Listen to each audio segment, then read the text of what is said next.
Hello, and welcome to The Sound of Economics, the podcast from Bruegel, the Brussels-based economic think tank. I'm your host, Rebecca Christie, and this is a very special podcast to wrap up 2024. It's a big year for Bruegel, big year for the world. My first full year as the regular host of this podcast. I'm very delighted to have you listeners here with us today and have some really fantastic colleagues to talk about the year that we had. Joining me today, I have Bruegel's director, Jarman Zettelmeier. I have Heather Graby and André Sapir, Bruegel Senior Fellows, well known to all of you who follow Bruegel's various events. We're going to talk about what happened, what it means, and where we might be headed. First, Jarman, we have had a spectacular year at Bruegel. We've had some really big things happen. Can you remind folks of some of the highlights and where maybe they can go to our website, bruegel.org, to read up on them from there? Absolutely. Of course, our fates here at Bruegel are tied to the fates of the world, so it was an exciting year at Bruegel, partly because it was a tumultuous year for the world, and we'll talk about that. But in our case, what really makes this year stand out is that it was an election year for Europe, and so many of our activities were tied to that. We had a bunch of debates with the leading candidates from the parties and with the candidates for presidency of the Commission, together with the Financial Times. That was a special moment. We wrote an extensive set of 3,000-word pieces, which we call memos to the EU leadership. We do this only every 5 years. It's sort of our attempt to really boil down what we think is important in EU policymaking into one document. This was launched at our annual meetings. It was an exceptional annual meeting, 700 people attending in person. We had the Draghi report, of course, and the Letta report before that. We were more involved with the Draghi report, in part because of the timing. It came right after our own memos, but also because I personally had the privilege to host really the first public discussion of the report with Draghi here at Bruegel, with over 2,300 views while it was going on, and by now about 35,000 reviews, which is a record. Thank you so much for that. Listeners, do go on our website and find those things, as well as some of our... So we had so much research last year. We had some really great stuff on solar panels. Nicolas Véran had a book on banking union. We had a really important new paper from Manuel Morland-Durol on European public goods. There's really a lot out there. And really a lot happened this year. Jarman, I'm going to take it back to you. What were some of the key economic events in Europe for 2024? So, from the perspective of EU-level policymaking, I think of it in three buckets. So one is we had the end of a legislative cycle, which was systematic. It was planned from the beginning. It was very questionable whether it would get through, but it did come through. And so the big milestones here were Green Deal legislation, fiscal rules, digital regulation. The fiscal rules particularly happened at the very end. They were negotiated at the end of last year and the beginning of this year, and they finally became law, and we contributed to that through many publications and discussions. And by and large, I think it's a step forward for Europe. The second way of thinking about this year is it was sort of the tail end of some of the crises that had started before, right? So, this Commission had to improvise a lot. There was COVID, there was the energy crisis, and of course, inflation. And so the tail end means things normalized back this year with inflation back at 2% for the first time around August and September. And then the third thing that marked this year from a sort of EU policy angle is a combination of a long-standing and a new challenge related to slow productivity growth, the medium-term impact of higher energy prices on competitiveness, but also actions in the United States, the Inflation Reduction Act, Chinese overcapacity, and sort of the fear of how can we sort of square the circle of both accelerating growth in Europe, we seem to be falling behind, sticking by the green transition, and emphasizing economic security more. And this came really to the fore I would say in 2023, where it already led to some legislative attempts, but it really picked up steam as a concern. This year, there were some slightly half-baked attempts to deal with it with the legislation of the outgoing Commission, but it really came to the fore, particularly in the Draghi report. And we should talk more about that because it's also very clearly shaping the agenda of the coming Commission. Thanks for that. Heather, how did the security environment evolve over the course of this past year, particularly given the way it sort of collided with the economic agenda? The first part of the year was still very much about economic security, how to do de-risking without decoupling, as von der Leyen had put it last year, and how to ensure reliable supplies. Security of supply has become a bigger and bigger issue. But as the year has gone on, more and more aspects of security have become really urgent, both because of Russia's war in Ukraine, which has absorbed a great deal of weapons, but also because it hasn't gone very well, especially towards the end of the year. And so the need for more weapons to be delivered faster after previous delays has got more urgent. And of course, there have been other aspects of security coming up. The spread of sabotage across Europe by agents, probably of Russia, which itself has economic damage. And of course, then there's the Middle East situation where we've had not only what was already going on, but then now the whole question about what happens after the fall of Assad in Syria. And there's been the US election, which has forced further pressure on Europeans to invest in their own security because of the prospects of less American support, both financial and militarily. And that means that the dilemma that was already there between these competing priorities that Jeremy was talking about, between security, defense, then investment in decarbonization and investment also for innovation and competitiveness, how do you finance all of that? What's going to give? And then that takes us back to the issue of the fiscal rules. André, the EU is not alone in the world. How are we managing with all the other big actors out there? Well, if by alone you mean that among the three major economic actors, the EU, the US, and China, we still do and want to uphold a rules-based multilateral system, as I'm often told, something that is maybe passé, maybe naive, in the face of this new reality, then yes, in some sense, we are alone among those big three. If you are saying that we are alone in the world, then I would challenge that view. I actually said we are not alone. We are not alone. So I would challenge the view that we are alone, because besides the EU, US, and China, there are many, many other countries. There is the rest of the global north, and there is the rest of the global south, and that's many people and many countries. And actually, to make a link to what was said by my two colleagues, first on the Draghi report. I think the Draghi report is an excellent report. And it was great that it was presented. It was great that Jeremy had this fantastic discussion with him and clarifying discussion. But I have one, let's say, small disagreement or disappointment even with the report, is that precisely it seemed that the view of the world that is put forward there is that there is the EU, the US, and China. The rest of the world, in particular the global south, is only there to provide us with economic security, critical raw material.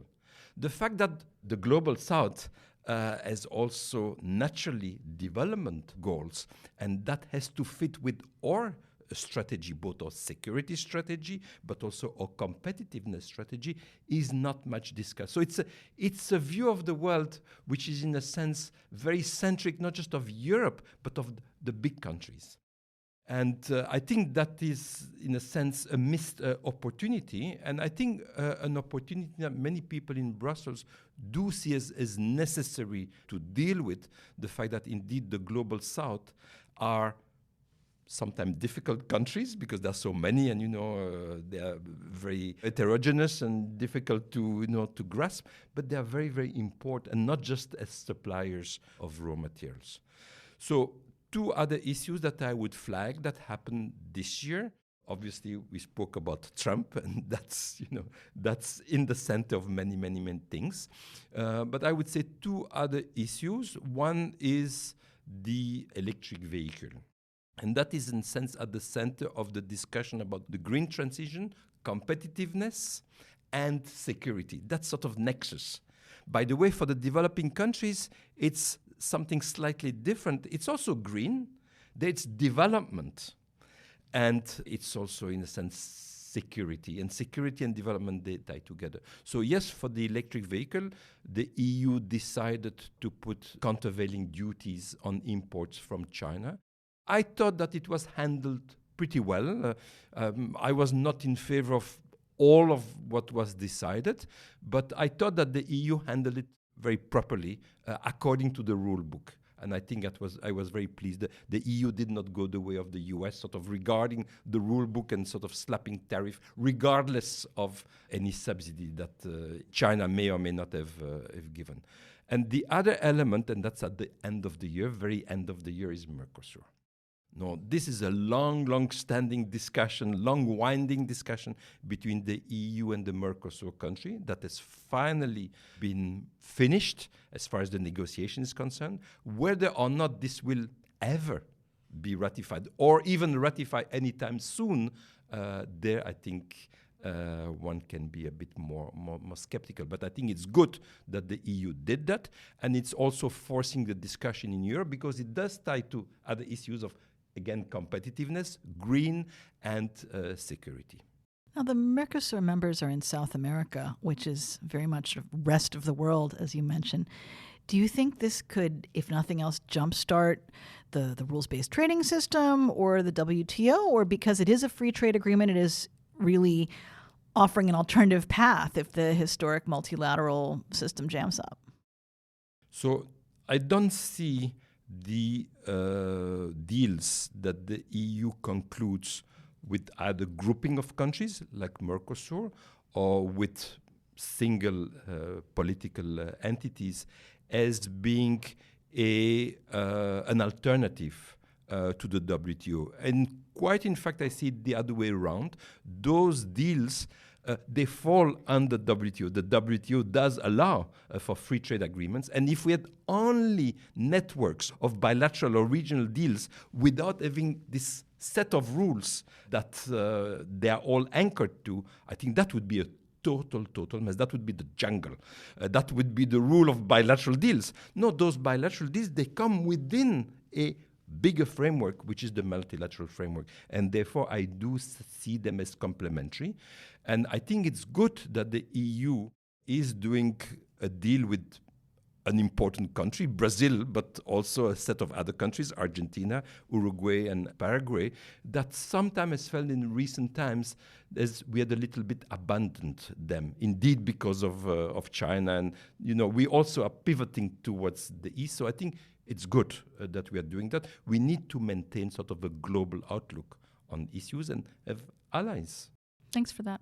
Listeners, we've got a WTO anniversary podcast coming out in January, so stay tuned for that. Heather, climate really had to share the stage this year because there was so much else going on. Do you think it got lost in the shuffle?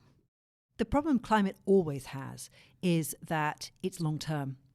And we are facing a major trade-off between short-term costs to make the transition happen and long-term benefits and avoidance of extremely large long-term costs. And we human beings are really not very good at this. This is the tragedy of the horizon. We always go for, what do we need to do this year, next year, in the next 5 years, because that's the electoral time horizon, or it's the amount of time you have in office, or it's your corporate business cycle. And that means climate and environment always get elbowed aside by these shorter term priorities. But now the costs of doing this are really coming home to us.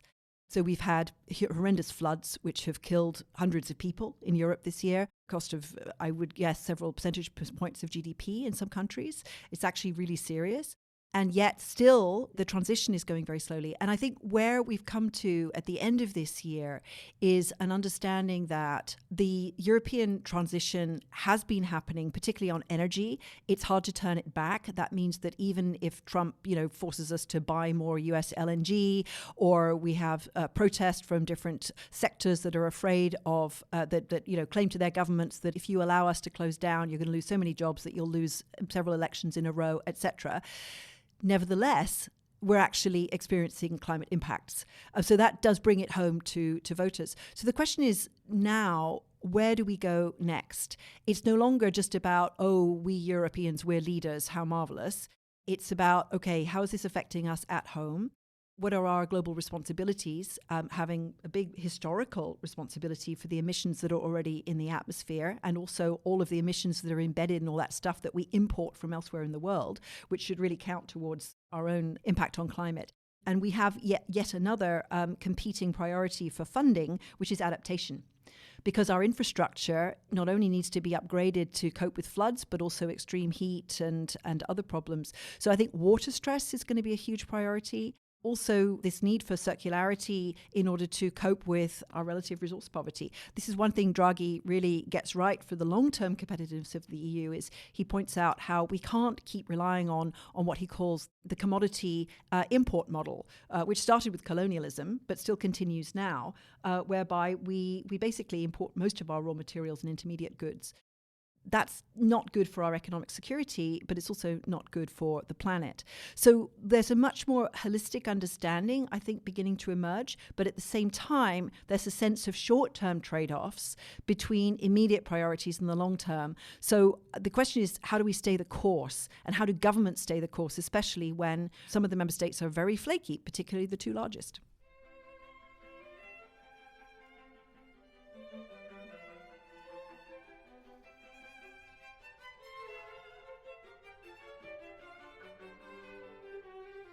So as we head into the middle section of our podcast, I'd like to really focus on this issue of competitiveness and productivity. It seems like the EU has almost had a bit of an identity crisis about what it wants to do, how it wants to compete, who it wants to compete with, and how it wants its economy to run. How do you see that evolving, German? It is clearly the number one focus, and particularly how to reconcile it with climate as the number one focus, and with economic security. I would say there are, broad areas of agreement, and they were brought to the fore through the coinciding sections, if you like, of the Letta report, the Draghi report, our memos, and what others have written about this. And then there are big areas of disagreement. The big area of agreement is a common reform agenda around the single market, and the sense that we need to better exploit productivity gains from policy coordination in Europe. For example, to create a single electricity market. So this involves aligning policies. It also involves aligning investment. It's just much better if we take an EU-wide view of renewable energy investment, for example, than having every country do a little bit of wind and a little bit of solar in their own backyard. No, you can trade energy where it is produced most cheaply and it's less volatile and so forth. So we have made that case. So that is, I think, the common agenda, and it is fairly clear that the Commission is serious about implementing this agenda. The Commission was obviously very close to the Draghi report. Some of the chapters were written by Commission staff, not in their Commission capacity, but working as part of this team. And von der Leyen has been very clear that she wants this implemented, and there is an institutional structure to do that. There are limitations when it comes, of course, to wrestling with member states over competencies. How much can you actually bump up to the European level? But generally, I think the direction of travel is fairly consensual. The bit that is not consensual is the role of industrial policy and generally state intervention in raising productivity. And here, you run the gamut from people who say this is the real key, this is the reason why China is so far ahead. now the US, maybe the US has been doing that for a long time, to people who are worried that this is going to lead to very big, costly fiscal mistakes. Now, the important thing for me in this debate is that it is important to realize that there is not just one dimension of a disagreement, which is the sort of traditional state versus market. You know, how much does the state get to do, how much is left for the market? But there is also this really important us versus them dimension. So as an empirical matter, as was shown in an excellent recent report by the EBRD, the latest transition report, which I was fortunate to comment on at the launch, they show that about not only that industrial policy actions have been rising sharply in advanced countries roughly since the global financial crisis, but that most of these new industrial policy actions are discriminatory in nature. So they are not so much motivated by correcting market failures, as economists would say. They are there to help the home team in its fight against the foreign team. And of course, I know that my colleagues here agree with this, we believe that an essential reason for post-war prosperity has been international cooperation, and particularly the expansion of trade. So an us versus them industrial policy that then instrumentalizes trade policy to help the home team, also known as protection, runs counter to the model that really has worked for Europe, and not just Europe, for many of the global poor since World War II, since the Great Depression. And so this is why I'm concerned about that brand of industrial policy. And that conflict hasn't been decided. I mean, you can see it in the mission letters of the European Commission. Now, to its credit, I don't know if I'm getting ahead of this, we can talk about the mission letters, but the Commission, I think, does a reasonable compromise. We will talk about that. So you mentioned the consensual nature of this, and I see it having at least two facets. On the one hand, there needs to be the political will to get stuff done, as opposed to just leave it the way it is or protect the status quo. And also there is the perennial European question of consensus and what to do when there is a lack of unanimity. Heather, talk to us about how that has come up over the years. We've seen Viktor Orban be a central player in whether or not the EU can provide support to Ukraine, which is something that there is a lot of consensus around, but not complete consensus. How are these unanimity conventions evolving? Well, you've got the formal rules, which we're hitting the limits of those on a number of issues because of the fact that Viktor Orban has not only blocked things like aid to Ukraine, where the European Council had to find several workarounds, but also on a whole range of other things. So this vetocracy, as it could be called, at European level has become really difficult. And although there's lots of talk about, you just need to extend qualified majority voting and change the rules and change the processes, that doesn't actually happen because there has to be a unanimous vote to move to qualified majority. So this is a fundamental design problem in the European Union. But it's becoming very urgent on a whole range of things. And for that reason, I think that we may see more incremental change in the institutions of the EU, not reopening the treaties wholesale. I think nobody wants to risk having a referendum in any country. But incremental change, I think, may well come over the next 5 years. But there's also the problem of consensus, as you put it, Rebecca, that the idea that there has to be consent from every part of society. And when you're going through really fundamental transition from a brown economy to a green economy, there are going to be losers. Those losers, some of them have quite a lot of political power. They're directly related to particular parties or to, they're related to voter bases, but also some of them have a very loud voice in Brussels. Some of them happen to own tractors and come out on the streets. That means that there needs to be much more of a deal part of the European Green Deal. That's perhaps the thing that wasn't completed at the end of the last term of the institutions. We did a lot of European green in a lot of areas, but the social deal that implies for different sectors of the economy and for households is still not spelled out. And so now we face some real dilemmas. Jeremy was talking about the industrial policy actions being discriminatory by nature between Europeans and non-Europeans, but they're also discriminatory between which industries do you want to protect and keep going, even if they don't really have a long-term future, because there are jobs in politically important constituencies, and which ones do you want to allow to die, or at least for production to reduce greatly.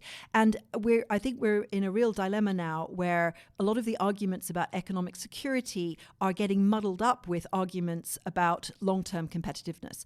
How much steel does Europe need to produce itself in order to ensure security? Is that going to be steel for building tanks or for building cars? Is it okay if Chinese owners come and take over, for example, a bankrupt battery plant? Is it okay if Chinese owners come and buy European car companies, so long as they keep the jobs in Europe? These are very fundamental issues which industrial policy is now being sought as the answer to. But industrial policy needs to be guided by what are the long-term outcomes that you want. And one of the outcomes that we haven't really discussed is the division of costs of the transition between industry and households. So, for example, in Germany, energy-intensive industries only pay about half the price for electricity that households pay. Now, that might work really well for those industries that feel that they need subsidies to keep going, but it doesn't work very well for maintaining social cohesion and, even more importantly, political consent for the green transition if householders don't actually see their bills decrease as a result of the renewable energy transition. So this social deal part is going to be fundamental. You mentioned households and industry, and of course government financing is going to play a bigger role. The EU is in the middle of a huge debate about how much it wants to fund jointly and then how governments should pay for themselves individually. André, we've seen quite a number of political crises in France this year, many of them around budget talks. How can we remember everything that happened this year, and what will that do to us going forward? Well, France, and not only France, obviously, but France, the second largest country in the European Union, certainly in terms of economy, has been indeed a country where there's been, I would say, political crisis this year. I don't think there is any near a debt crisis, a financial crisis at the moment. But yes, that election, I did watch live, and my jaw really dropped when I heard President Macron, the evening of the results of the European election, announce that he was dissolving parliament and calling for new parliamentary election. I was left speechless, shocked, really. And immediately I thought, gosh, he's creating a crisis. He's not responding to a crisis. He had responded well to the COVID crisis. I think he had responded fairly well to the Ukraine crisis, maybe not at first, but eventually. But here, I thought, he's creating a crisis. The results of the election were not good for his party. Okay. And so what? The results of the election had not done very good for the chancellor in Germany. Both of them, the party of Mr. Macron and the party of the German chancellor, got 14% of the vote in the European Parliament. This is not exactly a great success. Okay. So, you move on, and you had announced before that the European election, it's just European election, right? It's not a national election. So you move on. No, he decided to, attack it head on and call for an election. Maybe he thought that voters who had just voted against him would 3 weeks later vote in favor of him. Okay, baffled me, to tell you the truth. But anyway, I'm not a political scientist. I'm just, an economist. So yes, I think he has created a political crisis. We are in a political crisis. With the level of debt that France has, the issue of the budget, the issue of debt sustainability. France now has a higher debt to GDP ratio than in my own country, Belgium. This is something new. The interest rate that the state of France is to give for buyers of the debt is now higher than Belgium. Again, completely unprecedented.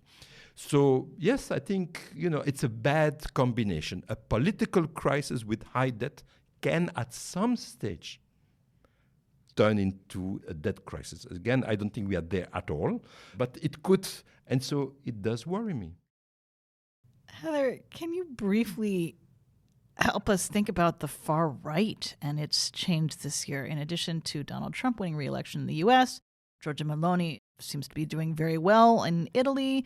We've got Orban in Hungary, who just had the rotating presidency of the EU. There were far-right wins in Austria. What's going on? Well, there are quite a few reasons why the far right does well. One of them is an simple economic one, that people are facing rising cost of living without seeing rises in their real wages. And you see that in quite a few parts of Europe. There's also the fact we've got the long tail of austerity, that public services have declined in quite a few member states.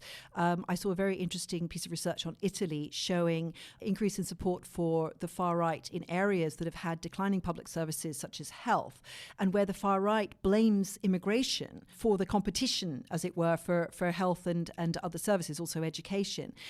So this scapegoating of immigration plays right into the hands of the far right. That's a classic strategy that they use. But they're not wrong to point to the problems faced by voters, of every ethnicity. So the question is, how is this going to affect then the European level? And I think it has an impact, several different impacts. One is that you have populists who get into power. And they can do two different things. They can actually try and contest the European Union and try and prevent consensus on issues. That's what you could call the Orban model. They can be collaborative and try and find consensus and contribute to it on the issues which they want. That's more the Meloni model. And they can flip between the two. There's nothing that stops them from going with and then contesting and then going with and then contesting. And that makes it harder to forge consensus because it's more unpredictable where the majority is going to lie and where you can find consensus. So it does create a problem for the functioning of the European Union. And more fundamentally, it creates a huge problem for the EU when it undermines the rule of law, which is essential for the single market and keeping the whole show on the road, because the glue that binds the EU together is ultimately rule of law. So that's a problem. And then you have the populists who basically throw tomatoes from the sidelines, and they also affect the EU greatly by essentially reducing public support for the overall objectives of the Union, by claiming it's possible to avoid the difficult trade-offs around which the other members are trying to find a consensus. German, how much do you think we can attribute to the aftershocks of the inflation that roared up after the pandemic, after the energy crisis from the Russian invasion? Inflation always has such a unpredictable and large effect on these elections, it seems. We know that the anti-incumbency vote this year and also starting last year was massive, and just about the only common factor that can explain that is the combination of real wage declines through the fact that the inflation shock happens and then real wages take a while to catch up, and increases in the cost of housing, which in turn had to do with monetary policy responses to COVID. And so, yes, the political consequences of this have been very large. They have been universal, and they have cut across the political spectrum. I mean, they have generally benefited the right, but not everywhere. So in the UK, for example, it worked the other way, where the Labour was benefited. So it has been an important factor, but of course it was saddled on top of a structural trend that we have observed since the global financial crisis, whose causes are, for example, described in Martin Wolf's book on the crisis of capitalism. And so this is deeper. This is something about the failure of the elites. This is something about secular trends in income inequality. It's about receding memories of the terrible consequences of breakdowns in global cooperation, of nationalism, of anti-immigrant sentiment. And so those structural factors are much harder to reverse. I mean, the real wages will recover, and they have, in fact, recovered by now in most countries, in the United States in particular, not yet in Europe. But these other factors are more secular. And so for me, the big question is, do we need another disaster before we remember the lessons of the 1930s? Apart from climate change, that's the thing I'm most worried about, fading historical memories. So that leads us to the last section of our podcast, where we try and figure out what all this means for the year ahead. German, do you want to offer some more specific concerns or expectations for the year that's coming?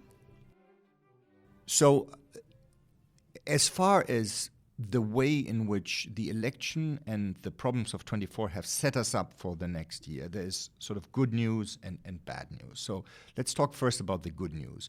We have essentially a continuity commission, which is fine because Ursula von der Leyen, by and large, did a good job in her first term. She managed to cobble together a workable coalition. The center held. It is a center-right coalition.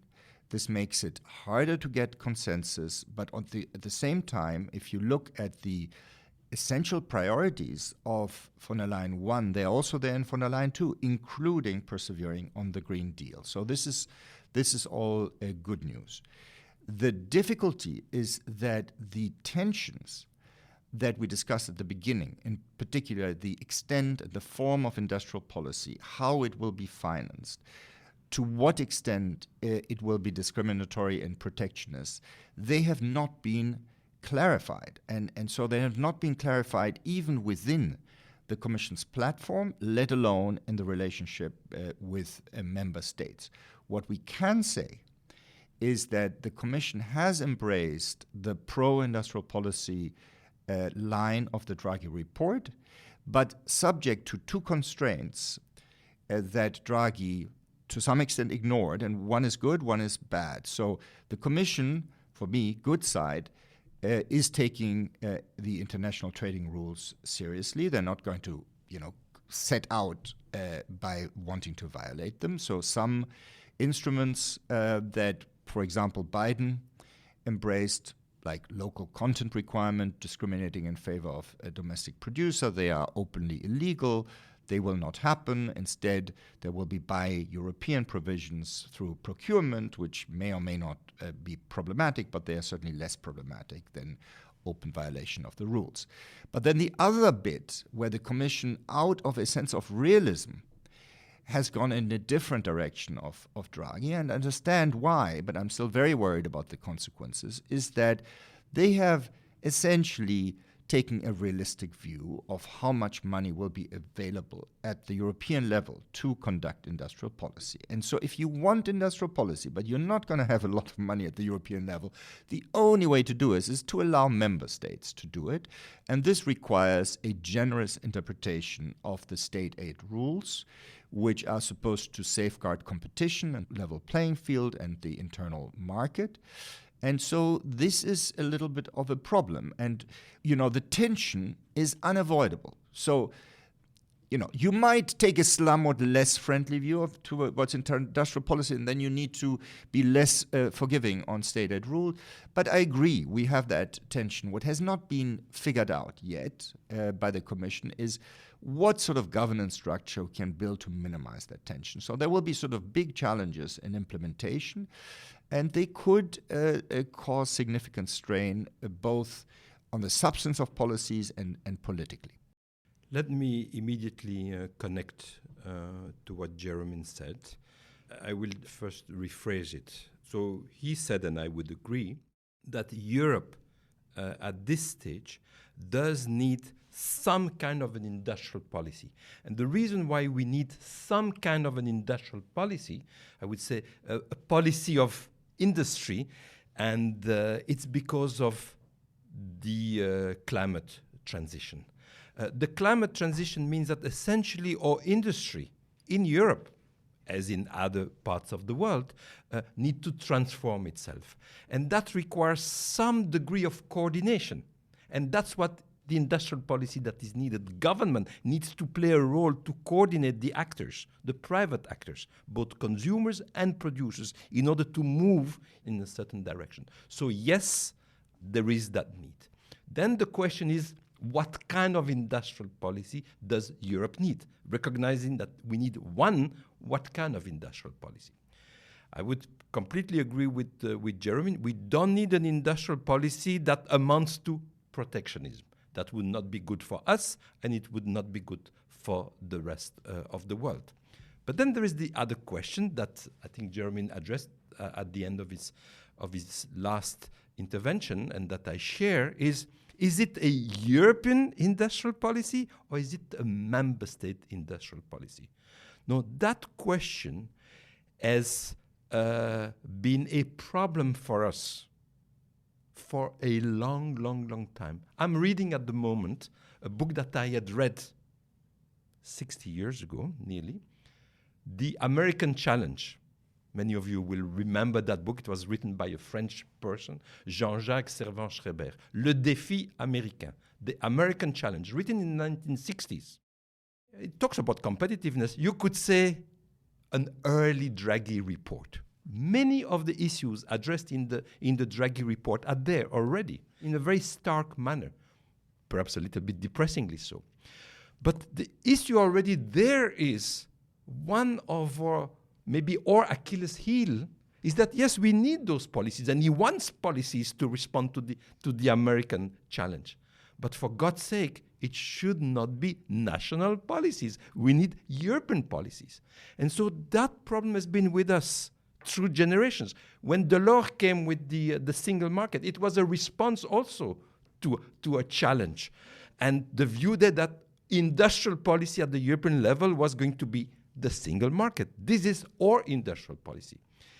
But clearly, we need more of the single market, but it's not enough for the green transition. So we need to go further than that. But can we go further than that and get away from, yes, our governance system? We are not the United States of Europe. So how do we combine the kind of Europe that we are? We are not the federal Europe. We are not the United States. We can't do the IRA, even if we wanted to. We don't have the instruments. We don't have the construction. How do we do this industrial policy at the European level, but not being a federal Europe? That, I think, is what needs to, or imagination and or willpower and our capability at Bruegel, I think, needs to animate us and come up with a positive answer rather than a negative one. Heather, what about European enlargement? Enlargement is still going ahead for the moment, but of course Trump brings a new set of uncertainties, because he doesn't care that much about countries wanting to join the EU, but his potential friend, Vladimir Putin, might want him to try and exclude them. And that could be part of a deal. So who knows? We don't know what kind of deal might be possible, or there are a lot of uncertainties about this for next year. But the enlargement of the EU remains very much in the European Union's interests, because now countries don't just remain in a limbo if they're outside the EU. That's the way the Balkans have been now for about 20 years. They're actually an enclave within the European Union. They're completely surrounded by the EU. And before, if they didn't join the EU, they just remained the Balkans. Now, there are lots of other interests by other geopolitical forces in that region. And certainly to the east, that's the case, where we've seen elections in Moldova and Georgia with huge amounts of interference, vote buying, social media campaigns. This is also starting to happen in EU member states. The Romanian presidential election, we've just seen that. So the geopolitical contestation, and particularly Russia's interests in trying to pull countries away from a European orientation, makes enlargement both more urgent and also more difficult, because there are also EU member states which have an interest, because they also don't see Russia as an enemy. There's a real division between member states on this issue. So I think geopolitics is going to play in this. And it also relates to all of these questions about industrial policy and long-term competitiveness. because the risk of the state aids being used at national level to protect incumbents is the traditional risk that we're used to, that member states protect their own companies against other EU companies and sectors that could threaten them. But it also is quite discriminatory against smaller member states with less fiscal power, but which might actually have quite innovative companies opening up new sectors. So we're used to this in the digital realm. Think about Skype, think about Spotify. I mean, it's quite interesting how those have emerged. Now we've got a particular problem in the digital realm that they get gobbled up by American giants. But also we've got potential clean tech industries and other kinds of innovation for a greener economy. And so how do you ensure that those new sectors can thrive and not be crowded out in terms of public investment by national state aid that is favouring incumbents? That's also a challenge for EU-level competition policy, to think about what is our long-term comparative advantage. Where's it going to lie? Unlikely to lie, frankly, in energy-intensive industries or resource-intensive industries, because we don't have fossil fuels and we don't have that many natural resources, in fact. But it's just the political economy is really difficult because the sectors that are just now being born have very little political voice. Thank you so much. So we're coming to the end of our show.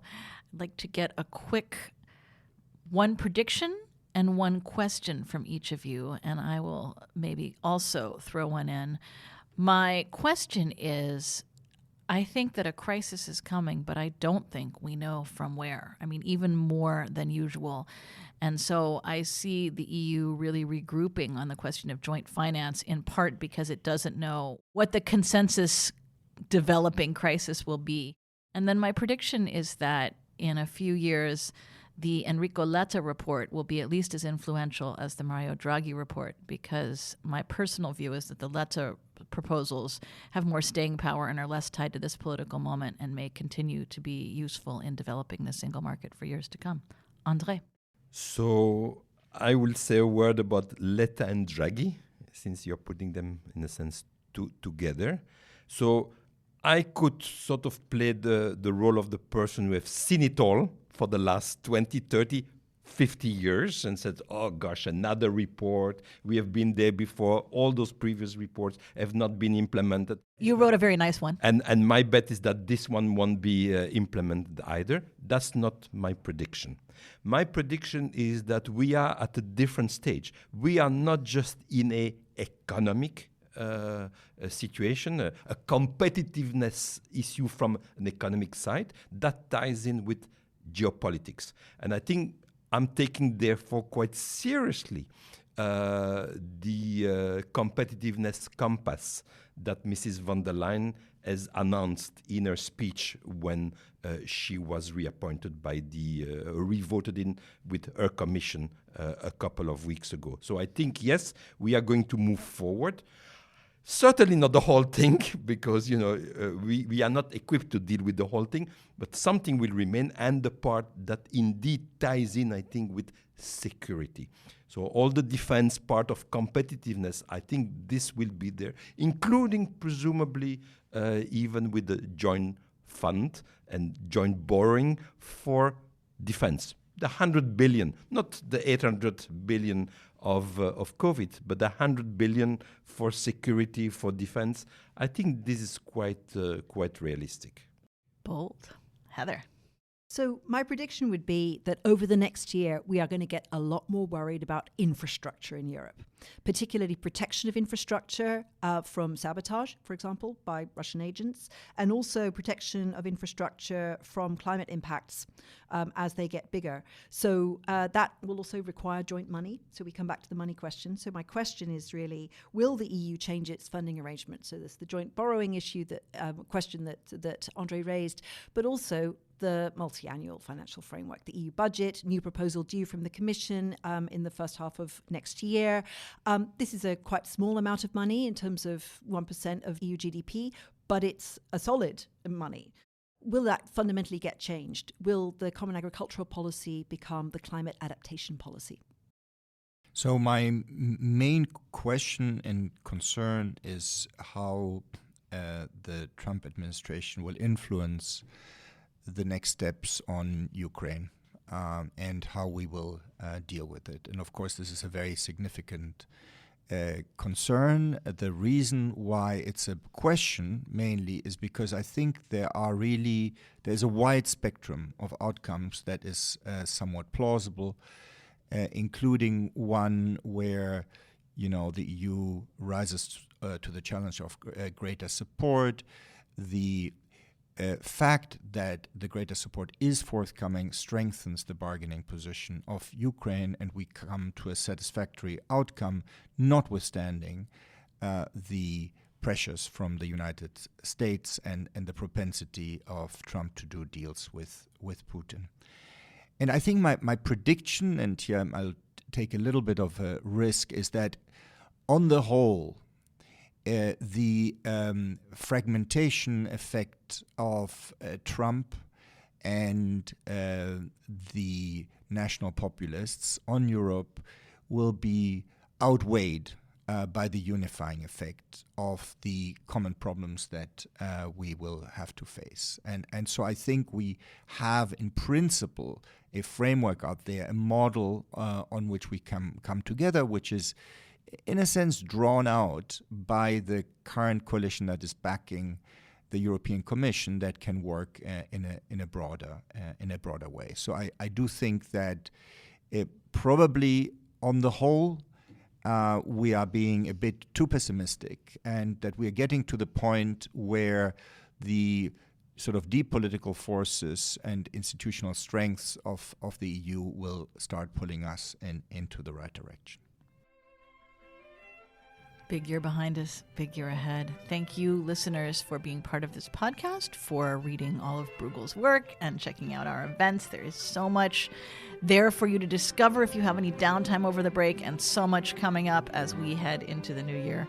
Thank you, André Sapir, Heather Gravey, Yerman Zettelmeyer. I'm your host, Rebecca Christie. We will see you next time. Happy New Year.